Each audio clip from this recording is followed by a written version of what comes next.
24 hours a day. I guess. Well, but even when you have a lawyer, they have, like if you get pissed off at someone, they have a thing you can put in. A lawyer can write up in a day called a codicil. Codicil, yes. A codicil. And the codicil basically says, listen, I just got pissed off at this jackass, and I don't have time to write a whole new will, so just add this piece of paper in, which is notarized. It says, fuck him. Fuck him, he's an asshole. You know, then you read, like, Prince didn't have a will at the time of his death. He didn't have any will. Nothing, because he was a Jehovah Witness. You know. Next thing you know, God knows, the entire Prince archive is being thrown out onto the, I mean, who knows what's going on, who's running what, but come on. It was crazy. Who knows all the rules? The other day, I was watching a tennis match, and Serena Williams had won the match, and they're interviewing her. And they said to her, Valentine's Day was coming up. And they said to her, has your husband gotten you a Valentine's Day gift? And she says, well, I'm a Jehovah's Witness, and we don't celebrate Valentine's Day. And I was like, oh. No fun. Oh, if I was running the Jehovah's Witness organization, I mean, there's got to be some central. I'd be like, let's lighten it up. Let's get some people some fun like Valentine's Day, because we're not going to get any new recruits. We're ringing doorbells and we're not turning over customers. But let's go to Bonnie in New York. Hey, Bonnie, what up? Hey now. Hey, Howard. Hey now. Hey now. Hey now. You talk about, you grew up in Roosevelt, being, a white guy, tormented every day, but I don't think you ever talked about being Jewish. Collie White being Jewish on Roosevelt. Because I grew up in Levittown for a little while, and it was tormented being Jewish, but... Oh, I'm not Jewish. I don't know where you got that from. I'm a Catholic. I was raised in a very strict Catholic home. Oh, yeah. I got to tell you something. Bonnie, growing up, things just weren't great. Things weren't great in the house. Never. I mean, I remember when I was like 5, things were good. I don't know, but... And then it all went down.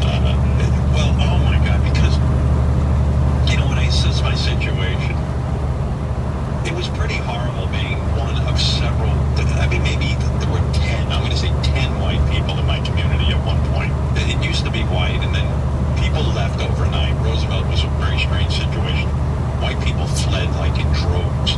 They were so afraid of being stuck in a black community that everyone sold their house almost, it seemed like, as a kid. At once, like, you wake up, and I've written about this, you ring your best friend's doorbell, and the family moved out in the middle of the night. And you go, well, how did this happen? I mean, it was like a magic trick. I rang my doorbell, the doorbell of my friend when going to school.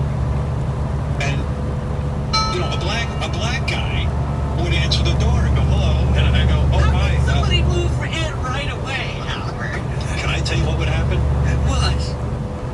The moving truck would come in the middle of the night. Nobody wanted anyone to know.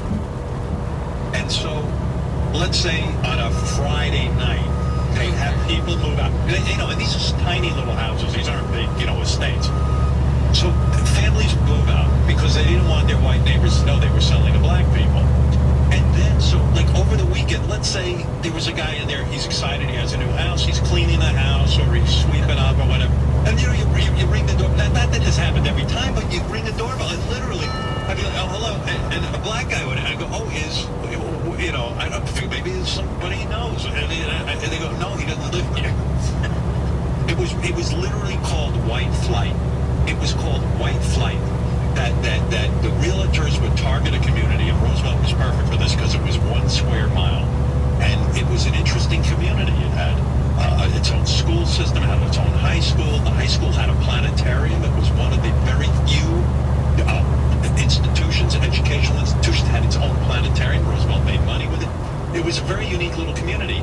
And then the real estate agents said, they were called blockbusters. They'd get a black family to move in on a white block, and like that, they'd have a whole bunch of houses to sell because literally within 2 weeks they got a call. Well, that's what would happen when the inventory went down. There was nothing to sell. You created this, and so they would get to sell all those houses. So Roosevelt was targeted by real estate agents, and you can't fault them because I would fault these whiteys who so you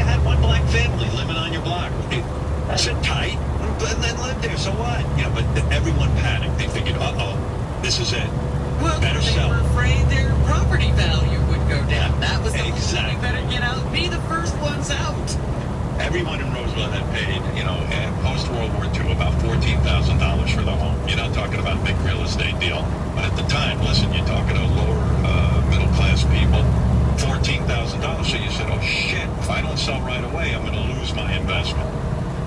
Because they were so afraid that... For now, on Long Island. Right. The Well, trees are back then gone. I'm talking about. That's Right.